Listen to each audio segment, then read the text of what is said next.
Hello guys, and welcome to another episode of my lecture. In this particular episode, we'll be talking about relevancy and admissibility of fact. So, as usual, we'll be reading through my notes. Now, while relevancy is based on ordinary reckoning or logical reasoning or logic, admissibility is based on law. That's the first thing that you need to understand.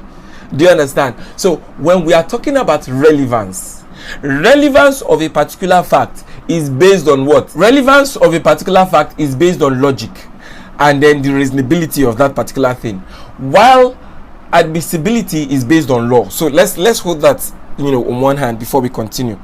Now, for any piece of evidence to be admissible, it must be relevant, but such evidence could be relevant without being admissible. Let us also hold that. Now, in the case of Ogunbanjo versus Owoyemi, the Supreme Court held that where evidence is laid on a point which is not relevant to the case the party is trying to establish, then that particular evidence is what? Inadmissible. That's the first rule that we need to learn. Now, it tells us that that's the case of Ogunbanjo versus Owoyemi. It tells us that where a particular person or a particular party in a suit is, giving evidence as to a particular issue, but that evidence is irrelevant to that issue, then that evidence is inadmissible. Inadmissible because it is not relevant to the case. Do you understand? So it tells us that one of the first rules is that where a particular evidence brought before a court is irrelevant, then the first thing is it is inadmissible. In a murder charge, Mr. A killed Mr. B. You are coming to adduce evidence that Mr. A was impotent. Jesus Christ, how is that relevant? Do you understand? You get what I'm saying? So Mr. A has killed Mr. B, and then during cross-examination and all that, your evidence is Mr. A was impotent. So okay, so what should we do with that exactly? That is how the law is. That particular evidence that Mr. A was impotent is inadmissible because according to the case of Ogunbanjo versus Owoyemi, it is irrelevant. Do you understand? Now let us move on. Now, section 258 subsection 1 of the Evidence Act doesn't define what relevance or relevant fact is.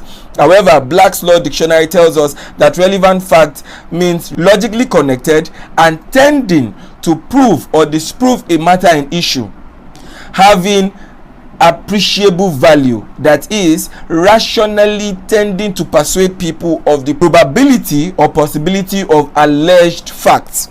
Now, I like this part. Logically connected and tending to prove or disprove. That is it. This is a particular issue, whether or not Mr. A intended to cause grievous bodily harm on Mr. B. Any relevant fact that should be admissible should be on that issue. Did he or did he not? That is it. So the time of the crime, where was he, is very relevant. Do you understand? His state of mind at that time is very relevant. What he can do on a normal day is very relevant. What if Mr. A, the weapon that is used to kill Mr. A, cannot operate it? Do you understand? So there are a lot of factors that will be deemed relevant in a murder charge. But when you're talking about something being impotent, that's you get. So now we have Stevens Digest on law of evidence. He tells us that relevant fact means any two facts to which, if applied, are so related to each other that according to common cause of event, one, either taken by itself or in connection with other facts, prove or renders probable the present, past, or future existence or non-existence of the other. This is one of the most concise definition of what relevant fact is. It tells us that, okay, now we are talking about this, right?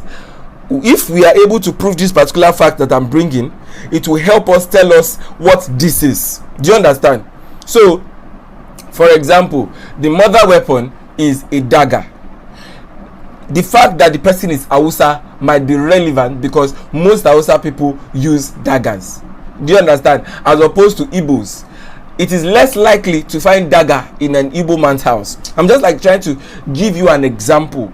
Do you understand? So when somebody is trying to admit the fact that he's an Hausa man into evidence through oral evidence, and then they object that particular evidence is inadmissible because it's relevant, it's actually relevant because it tells us that you are likely to be in possession of that particular instrument. Do you understand what I'm saying? So yes, that kind of thing and all that. This particular definition explains better. I would advise that in your free time you try to assimilate the definition and all that. So relevancy of fact is usually determined by the facts of the case, logic and common sense. I already said that earlier. The court is empowered to admit only fact in issue and relevant facts according to section 1. A court may, however, reject a relevant fact if it is too remote to the subject matter of the case according to section 1A of the Evidence Act, or will lead to multiplicity of suits. Now section 1A gave us 2 exceptions to this relevant fact rule.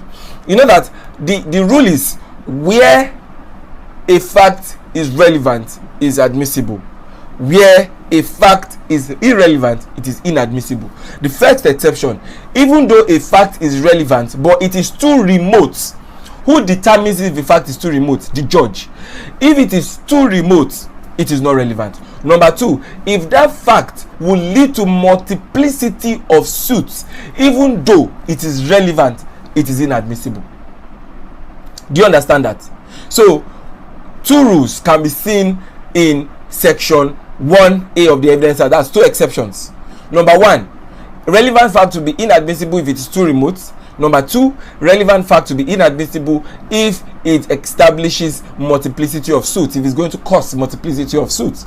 Do you understand that? So now we move on. In the case of Suberu versus Sumonu, the court stated that once a fact is too remote or inconsequential or is likely to lead to an abuse of the judicial process, that means multiplicity of suits, the court may reject it, even if it is admissible, even if it is a relevant fact.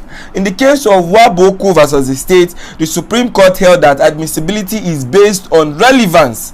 Fact in issue is admissible only if relevant to matter before the court. What is also irrelevant is not admissible. And then we have the case of Mohammed versus the state, where it is stated that a fact is relevant when its assertion by one party is denied by another, thus becoming a fact in dispute or irrelevant fact. However, not all relevant facts are admissible. Section 1A of the Evidence Act, I already told you that. Now, when you are talking about admissibility is very easy. This is me, I am the judge, yes. So yes, this is me, I'm the judge.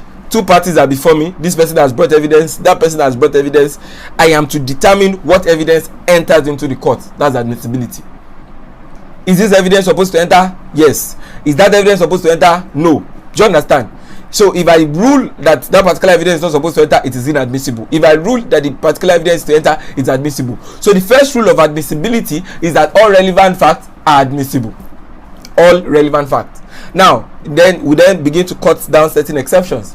The first exception is that if it is too remote, it is not admissible. If it will lead to multiplicity of suits, or according to the case of Suberu versus Sumonu, an abuse of the judicial process, which is still multiplicity of suits, then it is inadmissible. Do you understand? Even though it is a relevant fact. So in my next lecture, I'll be talking about other exceptions to the admissibility of relevant facts. Do you understand? I hope that you understand this lecture. I'll see you in my next lecture.